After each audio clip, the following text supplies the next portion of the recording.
ይሄ ስርዓት ከመጣ በኋላ እኔ አማራ በታሪኩ እንደዚህ አይነት ሰቆቃ እንደዚህ አይነት መከራና ግፍ አስተናገደበትን በታሪክም ወደ ኋላ ሄዶ ለመፈለግ ያሰብኳቸው እንትን ያልኳቸው ዘመናቶች ውስጥም ተስተካካይና ወደር አጣለታለሁ። ይሄ ስብስብ በአማራ ህዝብ ላይ ያደረሰውን ግፍና በደል አሁንም እያደረሰ ያለውን በነገራችን ላይ ጦርነት እያደረገ ነው። አንሙት ይሄን ዶክመንተሪ እየሰራ ያለው ሰራዊቱን እኮ ፑል ኦቨር አድርጎ አውጥቶ ካማራ እረፍት ሰተነዋል ብሎ እኮ ቢሆን ይሄን ዶክመንተሪ የሚሰራው በርግጥም አይ እነዚህ ሰዎች ተቀይረዋል ማለት ልትል ትችላለህ እኮ። ከተማ እያነደደ እሱ ብቻ አይደለም የአማራን ክልል ለማፍረስ ናሽናል ዲያሎግ እያደረገ እዛ ቦታ ላይ ከሌላ ብሔረሰብ በወጡ ሰዎች እና በተወጣጡ ሰዎች በኩል የአማራ ክልል የሀገሪቱ የፌደራል ስርዓት መዋቅር ስጋት ነው ብለው ሐሳብ አቅርበው አማራን ለመበተን በዛ ውስጥ በሁሉም መንገድ በምርጫ በጦርነት እና በናሽናል ዲያሎግ አማራን ለመበተን ሌት ተቀን የሚሰራ ስብስብ እኮ ነው መጥቶ ፍረጃን አስቆም ያለው እያለ ለአማራ ህዝብ ሊናገር የሚሞክረው። አዲስ አበባ ውስጥ ገብቶ መውጣት እኮ የሚያሳቅቅ አማራ ነኝ ማለት የሚያሳቅቅ የአማራ ልጆች በሚሊዮን የሚቆጠሩ የአማራ ልጆች ከትምህርት ቤትና ከትምህርት ገበታቸው እንዲቀሩ የተደረገበት ሀገራቸውን የተነጠቁበት ከ40 ሺህ በላይ አማራዎችን እስር ቤት ወስዶ ያጎረበት የታሪክ ምዕራፍ ውስጥ ነው የምንገኘው። በነገራችን ላይ ከዚህ ስብስብ ጋር ይሄ ስብስብ በአማራ ህዝብ ላይ ባደረሰውና ያደረሰውን ጥፋት ብናስብና ብንቆጥር ከዚህ ስብስብ ጋር አንድ ሀገር ሆኖ መቀጠል በጣም አዳጋች ነው የሚሆነው። በጣም ብዙ ለህዝብ ማንነግረው ነገር አለ። በፍትህ አደባባይ እንጠይቃቸዋለን የምንላቸው ወንጀሎች አሉ። ለህዝብ ለመናገር ያለውን ማህበራዊ ውል ያለውን ተስፋና ሶሻል ፋብሪክ የባሰ ይደፈጥጠዋል በሚል አንሙት የማይነገሩ ብዙ ነገሮች አሉ። ይሄ ቡድን በህዝብ ላይ እንዳደረሰው አይደለም እንታገለውኛ ባይዘው የምንቆጣውም ህመማችንንም መተን በአደባባይ የምንናገረው በነገራችን ላይ በሚደርስበት ልክ በጥፋቱ ልክ አይደለም። ለምን በኢትዮጵያ ተስፋ ስለምናደርግ ለምን ከዚህ ስርዓት ባሻገር ነገን ስለምናይ የህዝቦችና የሀገር ቀጣይነት ሊታከም የሚችልበት እድልን ላለመፈግ ይሄ ስርዓት ስለ አማራ ህዝብ በደልና ጭቆና ህወሓት በአማራ ላይ ያደረሰ የሚለውን ነገር ለአማራ ለመናገር መድፈሩ በጣም ያስገርመናል። እና በሞታችን የሚሳለቅ በህዝባችን እልቂት የሚሳለቅ ሶፍት ስጧቸው የሚል ሰበርናቸው የሚል በክልል ፕሬዝዳንቶች በጠቅላይ ሚኒስትሩ ደረጃ በየሀገሩ እየሄደ እነዚህ ሞንስተሮች ሊመጡ ነው እያለ ህዝብን ካቴጎሪካሊ በእንስሳነት እየፈረጀ በአውሬነት እየፈረጀ በሌሎች ነገሮች እየፈረጀ በአንድ ህዝብ ላይ ከፍተኛ የሆነ ጥላቻን ሲቀሰቅስ የነበረ ስብስብ ነው ይሄ ስብስብ። ከዛም አልፎ ተርፎ እንደው ሰሞኑን ምን እየሆነ ነው ዶክተር ሚልኬሳ? የቱን አንስቼ የቱን እንደምተው አላውቅም። አንተ ግን እንደው እየሆነ ካሉት አብይ አህመድ በአሁኑ ሰዓት ምን እያደረገ ነው? በአማራ ክልል ቴሌቪዥን የተናገረው በኦቢኤን ገና ሙሉ አልተላለፈም፣ እየጠበቅን ነው። የባጫ ደበሌ በራሱ ብዙ ነገር ይነግርናል። ግን ጠቅለል አድርገ ኢትዮጵያ ምን እየሆነች ነው? ብልጽግና ምን እየሆነ ነው? አመሰግናለሁ ለሰጠኝ አስተያየት እና ሁሉም የኢትዮጵያ ህዝብ ለሚሰጡኝ አስተያየቶች በጣም ከልብ አመሰግናለሁ። ይሄ ትልቅ ስራ ሰርተን ሳይሆን የምንችለውን ነገር ለሀገራችን ማበረከት ስላለብን የዜግነት ግዴታም ስለሆነ ያው የሆነ ነገር ይጠቅማል በሚል ነው የምናውቀውን ኤክስፒሪየንስ ያለነው ነገር። ይሄ በጣም ወንጀለኛ ነፍሰ ገዳይ የሆነ ስርዓት ደግሞ በሚገባ ስለምናውቅ እሱ ላይ ዝም ማለት የለብንም፣ ተጠያቂም ነን ዝም ካልነው።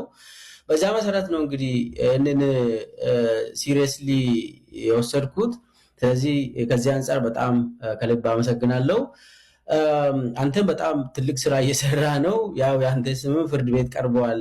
በተለይ ያንተ ሚዲያ አንከር ሚዲያ ፍርድ ቤት ቀርበዋል። እሱንም ትንሽ ማውራት ይቻላል። ብቻ ግን ያው ምንችለውን ነገር አንተ የምትችለውን ነገር እያደረግክ ነው። ለዛ ማመስገን አለብኝ። በአጠቃላይ ዛሬ ኢትዮጵያ ውስጥ እየተካሄደ ያለው ሁለት ነገሮች አሉ አብይ የሚያካሄዳቸው። ሁለቱም ተያያዥ ናቸው፣ የሚተሳሰሩ ናቸው። ግባቸውም ተመሳሳይ ነው። አንዱ የውሸት ምክክር ጉባኤ የሚባል ነገር ነው። ግቡ አብይን ማንገስ ነው። ሌላኛው ጦርነት ነው።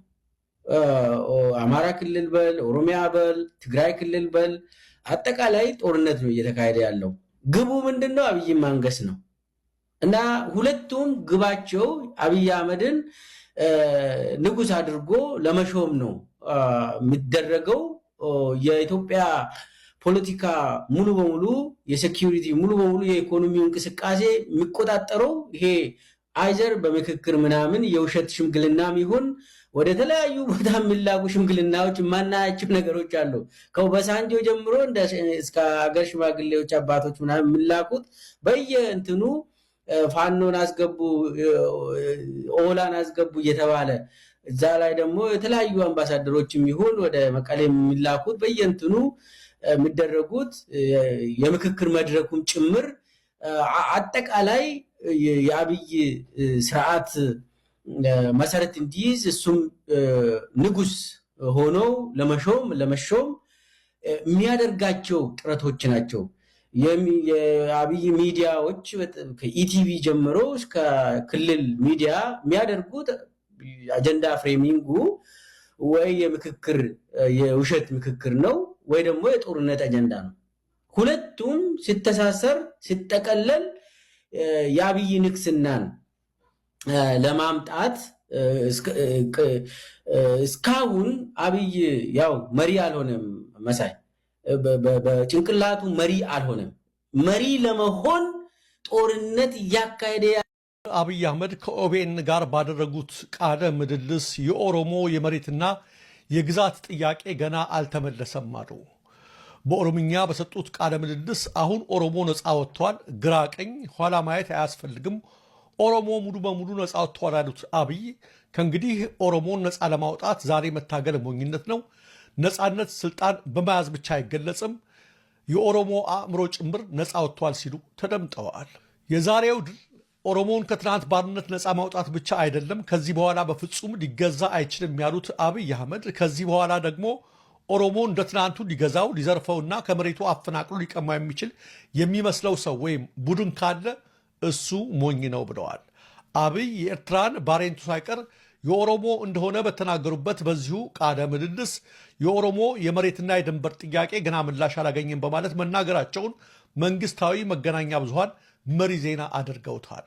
የኦሮሞ ህዝብን ጨምሮ የመላው ኢትዮጵያ ህዝብን የልማትና የዲሞክራሲ ጥያቄ መመለስ ያልቻሉት አብይ አህመድ አገዛዛቸው አጣብቂኝ ውስጥ መግባቱን ተከትሎ ቆስቋሽ የሆኑ የዘር የፖለቲካ አጀንዳዎችን ሲያሻቸው ባቋቋሙት የምክክር ኮሚሽን ሲፈልጉ በራሳቸው አንደበት ማራገባቸው የሚጠበቅ ነው።